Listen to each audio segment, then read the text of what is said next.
The Dalai Lama met with President Obama today, despite objections from China. Even before the meeting at the White House, Chinese officials criticized it because they believe the Tibetan spiritual leader is sponsoring a movement to divide the country. I got a chance to ask the Dalai Lama shortly after he met with the president what it was like. Well, I really feel something like a reunion. I know him since many years. This is your fourth time, right? Fourth time meeting? As president, I guess. Well, as president, maybe. We touch about the current situation in Tibet and also China. And then I also mentioned that one of my commitment is promotion of human value through education.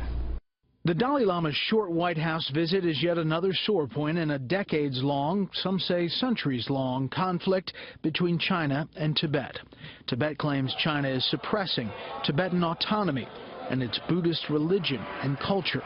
China says a 1951 agreement gives it sovereignty over Tibet and accuses the Dalai Lama of leading an anti-government uprising. After a failed revolt in 1959, the Dalai Lama fled Tibet and has been living in exile ever since, advocating for human rights around the world and in his home country.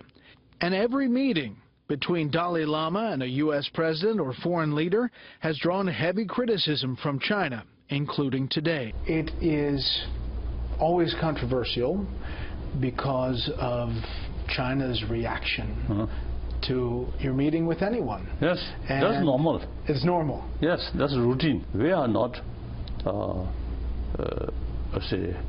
not thinking, not seeking independence. Remain within the people of China. It's our interest, provided we should have full right for preservation of our own culture, or rich Buddhist knowledge, knowledge of Buddhist philosophy, or these things. I think out of many Buddhist countries, many Buddhists, I think we Tibetan Buddhists, I think kept, I think, best or more complete about Nalanda tradition. I think President Xi Jinping, you see, mentioned some time back the Buddhism is important part of Chinese culture. So this is something new. Or leader of Communist Party, you see, mentioning some positive thing about Buddhism. Wonderful. In the past, you see, the communist system, they supposed to see follow atheism. So now people who really believe atheism, not much principle. That's fact now.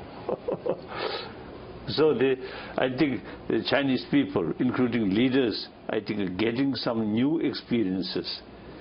So things will change. There's a tight control. There's that kind of system.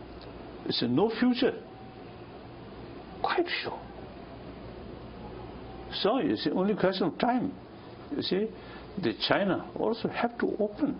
They said today, through their spokespeople, under the cloak of religion, the 14th Dalai Lama peddles his political ambitions of dividing China all around the world.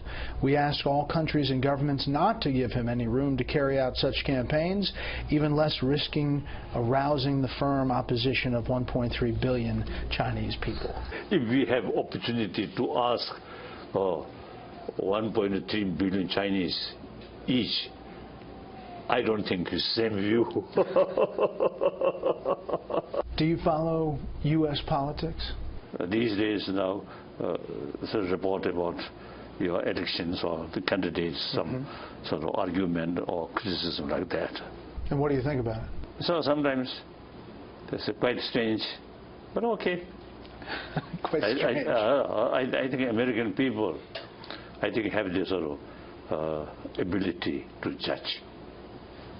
So you will choose your leader, I think, a right kind of person. One of the issues is immigration and refugees. You're in essence a refugee. You have now in Tibet an immigration issue with Chinese coming into Tibet to work. So when you hear about the U.S. grappling with that issue, what do you think from your perspective? Some politicians in the U.S. are making the same arguments about immigration and border security and, you know, limiting the number of people coming in. All white Americans come from outside. So I think, I mean, what to say, if the, because of the several millions or 100 million come from outside, then see, you have to think seriously. Otherwise, you see, a few millions easily is absorbed in this country, no problem. The White House said that you expressed condolences about the death in Florida. Your thoughts about that, and if, as we're learning, this is someone who killed in the name of religion? That's wrong. That's wrong. The very word Muslim terrorist, that I think wrong. The terrorist, they are not, strictly speaking, they are not practicing religion. The general, genuine Muslim practitioner, wonderful people. And Islam teach the practice of love. When they pray to Allah, you see, Allah consider, you see, infinite love. But the main threat that the U.S. seems to be facing is from that one place, a radical version, a perverted version of that religion, right? No, I think that's their use. You see, the religion, if they use a certain Quran word, it's wrong. And actually, these people, I do not consider genuine Muslim practitioner. I've heard you talk about inner peace and trying to get to inner peace.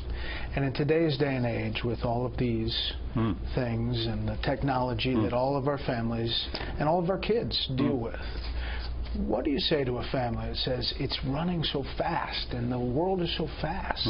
I think we should be more compassionate human beings. For your own health, for your own inner peace or happier family, we need these things.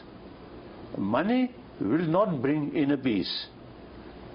Money will not bring harmony among your own family member. I think now scientists also say the healthy mind, peaceful mind, very important for our health, good health.